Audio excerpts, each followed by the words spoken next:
আমরা যখন যাচ্ছিলাম সেই সময় দেখি দুই গাড়ির লোকজন রাস্তায় নেমে হাতাহাতি করতেছে।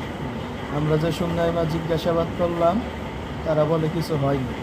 যে সময় গাড়ি টান দেব এই সময় দেখি তারা আবার যে সময় উড়াউড়ি করতেছে, একজনের হাত ধরে যে সময় টান দিছি সে গাড়ি স্টার্ট দিতে নিয়েছে। যে সময় গাড়ি স্টার্ট দিয়েছে চাবি নেওয়ার পরে সে গুলি করে গাড়ি টান দিছে।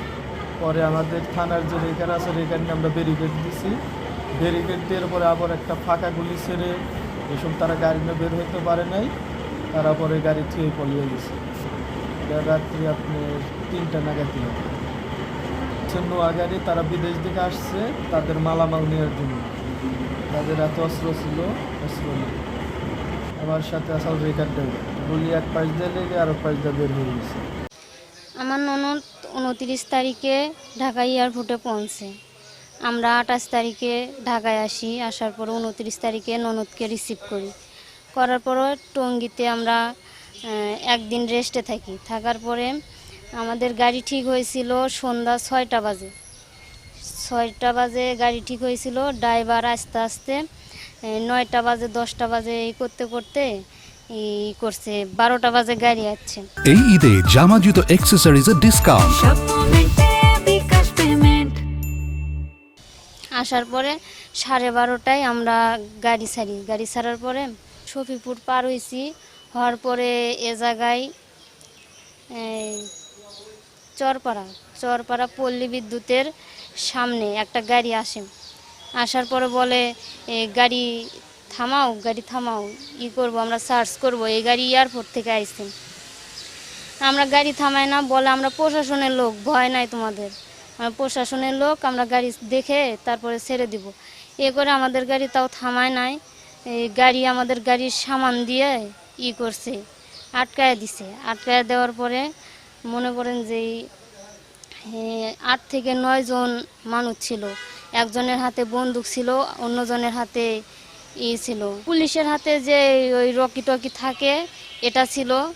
থাকার পরে আমরা ভাবছি যে আসলে হয়তো পুলিশ। তারপরে আবার ব্যাগ নিতেছে, সার্চ করতেছে, বলতেছে ভয় নাই, আমরা কিছু নিব না, এমনি চেক কইরা আবার দিয়ে দিব।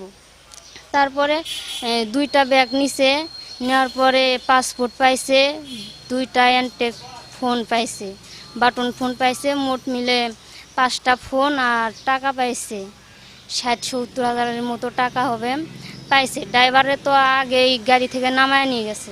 নেওয়ার পরে পিছনে আবার গেছে ওই বোর্ডিংগুলো খোলার জন্য, যে কি আছে 2টা বোর্ডিংয়ে নেওয়ার জন্য গেছে। আর পিছন থেকে একটা পুলিশ আসছে।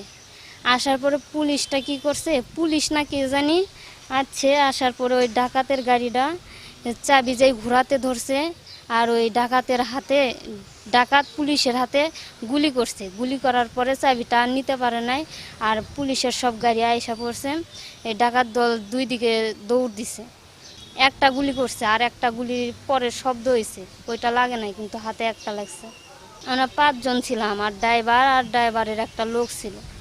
এই টহল পার্টি ছিল রাত্রেবেলা। এই সংবাদ পাওয়ার সময় ঘটনা যখন ঘটার সাথে সাথে আমাদের যে টহল পার্টি ছিল সেখানে চ্যালেঞ্জ করে আমাদের তখন দুষ্কৃতিকারীরা পালিয়ে যাওয়ার সময় হাইওয়ে পুলিশের একটা র্যাকার ছিল, ওই র্যাকারের যে সিভিল সহকারী ছিল তার হাতে একটা গুলিবিদ্ধ হয়। তো উনি চিকিৎসাধীন আছেন।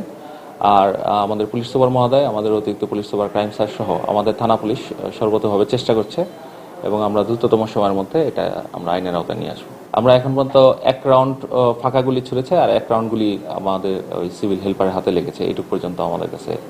হ্যাঁ, মামলার প্রক্রিয়াধীন। আমাদের যে ভিকটিম আছে আমাদের সাথে আছেন আর কি, মামলার প্রক্রিয়াধীন আছে, আইনগত ব্যবস্থা প্রক্রিয়াধীন। চেষ্টা করেছিল তারা এটা করার জন্য, এখন পর্যন্ত তারা আমাদের সাথে আছে। আমরা বিস্তারিত কথা বলছি, বিস্তারিত আমরা সবই নিচ্ছি। মামলা রুজু প্রক্রিয়াধীন আছে, আমাদের তদন্তের সময় দেন, আমরা বিস্তারিত ঘটনা আপনাদের পরে ব্রিফ করে জানাবো।